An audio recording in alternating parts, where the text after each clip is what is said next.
வணக்கம். இன்று ஒரு சங்க பாடலை பார்க்கலாமா? விளையாடு ஆயமோடு வெண்மணல் அடுத்தி மறந்தனம் துறந்த கால் முளை அகைய நெய்வை தீம்பால் பெய்து இனிது வளர்ப்ப நும்மினும் சிறந்தது நுவ்வை ஆகும் என்று அன்னை கூறினல் பொன்னையது நலனே. இது பாடல்.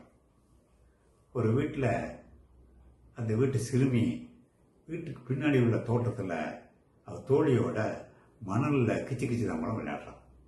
கிச்சு கிச்சு தாம்பலம்னா அந்த மணல் குவியலில் ஒரு பொருளை ஒளிச்சு வச்சிடுறது.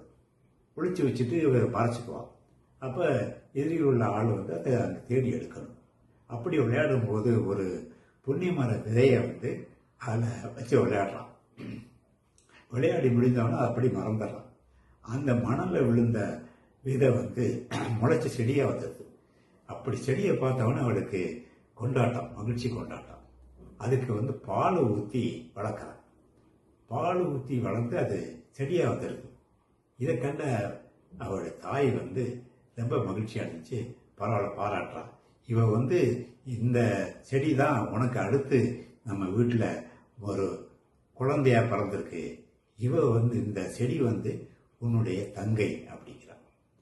உடனே அவளுக்கு கொண்டாடாமல் போயிடுது.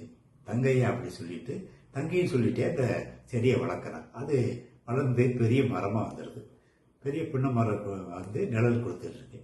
அப்போ ஒரு நாள் இவனுடைய காதலன், இந்த பெண்ணும் வளர்ந்து பெரிய ஆளாகத்தால இவருடைய காதலன் வர்றான். காதலன் அந்த புண்ணிய மரத்துக்கு நிழலில் போய் பேசுவான் வான்னு கூப்பிட்றான்.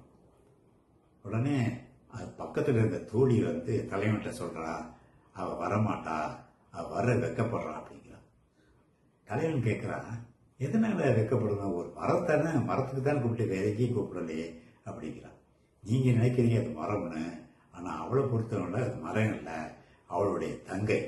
அப்படித்தான் அவளை அம்மாவும் ஊட்டி வளர்த்துருக்கா, இவளும் அப்படித்தான் நினச்சிட்டு இருக்கா. அதனால தங்கைக்கு முன்னால் யாராச்சும் காதல் விளையாட்டு விளையாடுவாங்களா? வரமாட்டா.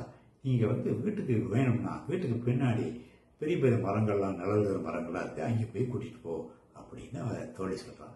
பாருங்கள், ஒரு மரத்தை ஒரு தங்கையாக நினைக்கிறதும் அந்த தங்கைக்கே உணர்வு இருக்கிற மாதிரியும் ஒரு கற்பனையில் உறவு காட்டுறது எத்தனை பெரிய